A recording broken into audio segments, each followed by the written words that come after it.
ما را نابود کرده اید. ما را برای گونده گوزی‌های من ببخشید. گو خوردیم با زحالاک. 47th President of the United States walking out from the Blue Room, President Donald J. Trump.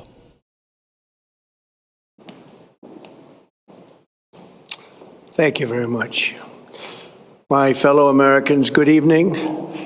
Let me begin by congratulating the team at NASA and our brave astronauts on the successful launch of Artemis II. It was quite something. It will be traveling further than any manned rocket has ever flown and will very substantially pass the moon, go around it, and come back home from a distance that has never been done before. It's amazing. They are on the way, and God bless them. These are brave people. We want to God bless those 4 unbelievable astronauts. As we speak this evening, it's been just 1 month since the United States military began Operation Epic Fury, targeting the world's #1 state sponsor of terror, Iran. In these past 4 weeks, our armed forces have delivered swift, decisive, overwhelming victories on the battlefield. Victories like few people have ever seen before. Tonight, Iran's Navy is gone. Their Air Force is in ruins. Their leaders, most of them terrorist regime they led, are now dead. Their command and control of the Islamic Revolutionary Guard Corps is being decimated as we speak. Their ability to launch missiles and drones is dramatically curtailed, and their weapons, factories, and rocket launchers are being blown to pieces. Very few of them left. Never in the history of warfare has an enemy suffered such clear and devastating large-scale losses in a matter of weeks. Our enemies are losing, and America, as it has been for 5 years under my presidency, is winning, and now winning bigger than ever before.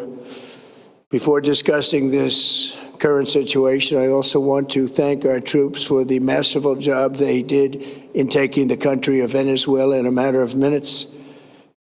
That hit was quick, lethal, violent, and respected by everyone all over the world. After rebuilding our military during my first term, we have by far the strongest military anywhere in the world.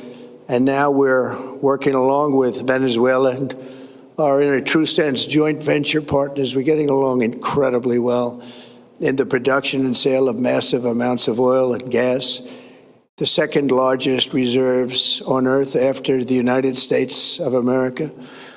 We're now totally independent of the Middle East, and yet we are there to help. We don't have to be there. We don't need their oil. We don't need anything they have, but we're there to help our allies. Tonight, I want to provide an update on the tremendous progress our warriors have made in Iran and discuss why Operation Epic Fury is necessary for the safety of America and the security of the free world. From the very first day I announced my campaign for president in 2015, I have vowed that I would never allow Iran to have a nuclear weapon. This fanatical regime has been chanting death to America, death to Israel for 47 years. Their proxies were behind the murder of 241 Americans in the Marine barracks bombing in Beirut, the slaughter of hundreds of our service members with roadside bombs. They were involved in the attack on the USS Cole, and they carried out the countless other heinous acts, including the just horrible, bloody atrocities of October 7th in Israel, something that most people have never seen anything like it. This murderous regime also recently killed 45,000 of their own people who were protesting in Iran. 45,000 dead. For these terrorists to have nuclear weapons would be an intolerable threat. The most violent and thuggish regime on earth would be free to carry out their campaigns of terror, coercion, conquest, and mass murder from behind a nuclear shield.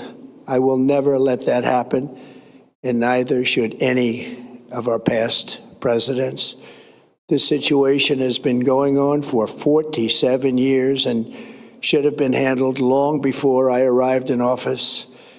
I did many things during my 2 terms in office to stop the quest for nuclear weapons by Iran first, and perhaps most importantly, I killed General Qasem Soleimani in my first term. He was an evil genius, brilliant person, a horrible human being, however, the father of the roadside bomb, and he lived just horrible what he did. Iran would have been perhaps in far better, stronger position. Had he lived, we would have had probably a different conversation tonight. But you know what? We'd still be winning and winning big. And then very importantly, I terminated Barack Hussein Obama's Iran nuclear deal, a disaster. Obama gave them $1.7 billion in cash, green cash, took it out of banks from Virginia, D.C., and Maryland, all the cash they had, flew it by airplanes in an attempt to buy their respect and loyalty, but it didn't work. They laughed at our president and went on with their mission to have a nuclear bomb. His Iran deal would have led to a colossal arsenal of massive nuclear weapons for Iran, and they would have had them years ago, and they would have used them. It would have been a different world. There would have been no Middle East and no Israel right now, in my opinion, the opinion of a lot of great experts, had I not terminated that terrible deal. And I was so honored to do it. I was so proud to do it. It was so bad right from the beginning. Essentially, I did what no other president was willing to do. They made mistakes, and I am correcting them. My first preference was always the path of diplomacy, yet the regime continued their relentless quest for nuclear weapons and rejected every attempt at an agreement. For this reason, in June, I ordered a strike on Iran's key nuclear facilities, an Operation Midnight Hammer. Nobody's ever seen anything like it. Those beautiful B-2 bombers performed magnificently. We totally obliterated those nuclear sites. The regime then sought to rebuild their nuclear program at a totally different location, making clear they had no intention of abandoning their pursuit of nuclear weapons. They were also rapidly building a vast stockpile of conventional ballistic missiles and would soon have had missiles that could reach the American homeland, Europe, and virtually any other place on Earth. Iran's strategy was so obvious. They wanted to produce as many missiles as possible, and they did, with the longest range possible, and they had some weapons that nobody believed they had. We just learned that out. We took them out. We took them all out so that no one would really dare stop them. And their race for a nuclear bomb, a nuclear weapon like nobody's ever seen before. They were right at the doorstep. For years, everyone has said that Iran cannot have nuclear weapons, but in the end, those are just words if you're not willing to take action when the time comes. As I stated in my announcement of Operation Epic Fury, our objectives are very simple and clear. We are systematically dismantling the regime's ability to threaten America or project power outside of their borders. That means eliminating Iran's Navy, which is now absolutely destroyed, hurting their Air Force and their missile program at levels never seen before, and annihilating their defense industrial base. We've done all of it. Their Navy is gone. Their Air Force is gone. Their missiles are just about used up or beaten. Taken together, these actions will cripple Iran military, crush their ability to support terrorist proxies, and deny them the ability to build a nuclear bomb. Our armed forces have been extraordinary. There's never been anything like it militarily. Everyone is talking about it, and tonight I'm pleased to say that these core strategic objectives are nearing completion. As we celebrate this progress, we think especially of the 13 American warriors who have laid down their lives in this fight to prevent our children from ever having to face a nuclear Iran. Twice this past month, I have traveled to Dover Air Force Base, and It's been something. I wanted to be with those heroes as they return to American soil, and I was with them and their families, their parents, their wives, their husbands. We salute them, and now we must honor them by completing the mission for which they gave their lives. And every single one of the people, their loved ones said, please, sir, please finish the job, every one of them. And we are going to finish the job, and we're going to finish it very fast. We're getting very close. I want to thank our allies in the Middle East, Israel, Saudi Arabia, Qatar, the UAE, Kuwait, and Bahrain. They've been great, and we will not let them get hurt or fail in any way, shape, or form. Many Americans have been concerned to see the recent rise in gasoline prices here at home. This short-term increase has been entirely the result of the Iranian regime launching deranged terror attacks against commercial oil tankers in neighboring countries that have nothing to do with the conflict. This is yet more proof that Iran can never be trusted with nuclear weapons. They will use them, and they will use them quickly. It would lead to decades of extortion, economic pain, and instability worse than we can ever imagine. The United States has never been better prepared economically to confront this threat. You all know that we built the strongest economy in history. We're going through it right now, the strongest in history. In 1 year, we've taken a dead and crippled country. I hate to say that, but we were a dead and crippled country after the last administration and made it the hottest country anywhere in the world by far, with no inflation, record-setting investments coming into the United States, over $18 trillion, and the highest stock market ever, with 53 all-time record highs in just 1 year. It all positioned us to get rid of a cancer that has long simmered. It's known as the nuclear Iran, and they didn't know what was coming. They've never imagined it. Remember, because of our drill baby drill program, America has plenty of gas. We have so much gas.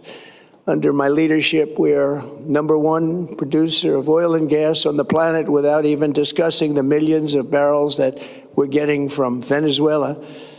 Because of the Trump administration's policies, we produce more oil and gas than Saudi Arabia and Russia combined.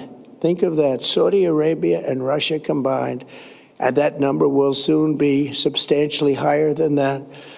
There's no country like us anywhere in the world, and we're in great shape for the future. The United States imports almost no oil through the Hormuz Strait and won't be taking any in the future. We don't need it. We haven't needed it, and we don't need it. We've beaten and completely decimated Iran. They are decimated, both militarily and economically and in every other way. And the countries of the world that do receive oil through the Hormuz Strait must take care of that passage. They must cherish it. They must grab it and cherish it. They can do it easily. We will be helpful, but they should take the lead in protecting the oil that they so desperately depend on. So to those countries that can't get fuel, many of which refuse to get involved in the decapitation of Iran, we had to do it ourselves. I have a suggestion. #1, buy oil from the United States of America. We have plenty. We have so much. And #2, build up some delayed courage. Should have done it before. Should have done it with us, as we asked. Go to the Strait and just take it, protect it, use it for yourselves. Iran has been essentially decimated. The hard part is done, so it should be easy.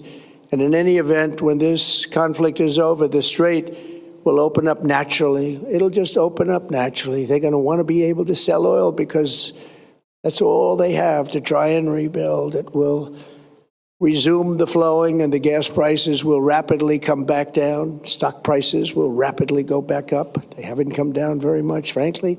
They came down a little bit, but they've had some very good days over the last couple of days. We've done actually much better than I thought, but we had to take that little journey to Iran to get rid of this horrible threat. With our historic tax cuts, where people are just now talking about receiving larger refunds than they ever thought possible, they are getting so much more money than they thought. That's from the great big beautiful bill. Our economy is strong and improving by the day, and it will soon be roaring back like never before. It will top the levels that it was a month ago. I've made clear from the beginning of Operation Epic Fury that we will continue until our objectives are fully achieved. Thanks to the progress we've made, I can say tonight that we are on track to complete all of America's military objectives shortly, very shortly. We are going to hit them extremely hard over the next 2 to 3 weeks. We're going to bring them back to the Stone Ages where they belong. In the meantime, discussions are ongoing. Regime change was not our goal. We never said regime change, but regime change has occurred because of all of their original leaders' death. They're all dead. The new group is less radical and much more reasonable. Yet if during this period of time no deal is made, we have our eyes on key targets. If there is no deal, we are going to hit each and every one of their electric generating plants very hard and probably simultaneously. We have not hit their oil, even though that's the easiest target of all, because it would not give them even a small chance of survival or rebuilding. But we could hit it, and it would be gone, and there's not a thing they could do about it. They have no anti-aircraft equipment. Their radar is 100% annihilated. We are unstoppable as a military force.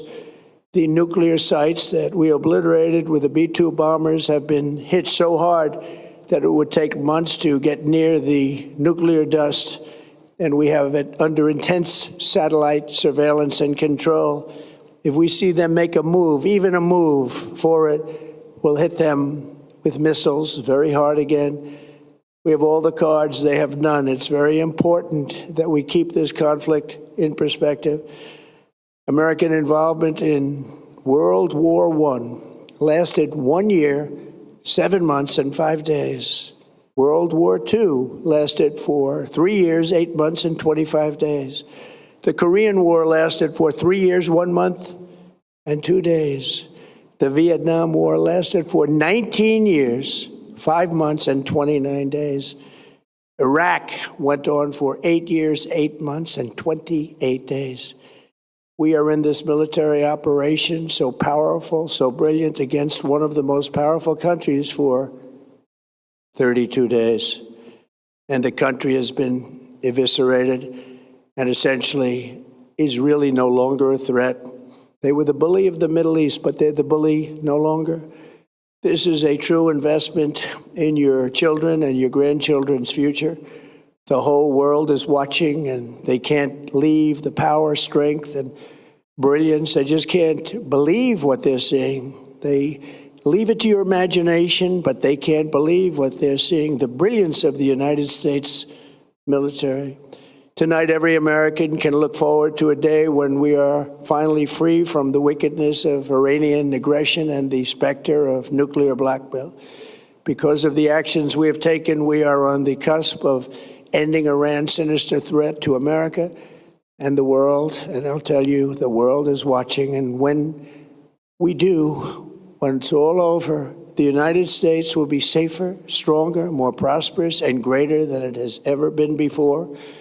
May God bless the men and women of the United States Armed Forces, and may God bless the United States of America. Thank you very much and good night. چهره‌های جدید سران نظام را به خاطر بسپارید.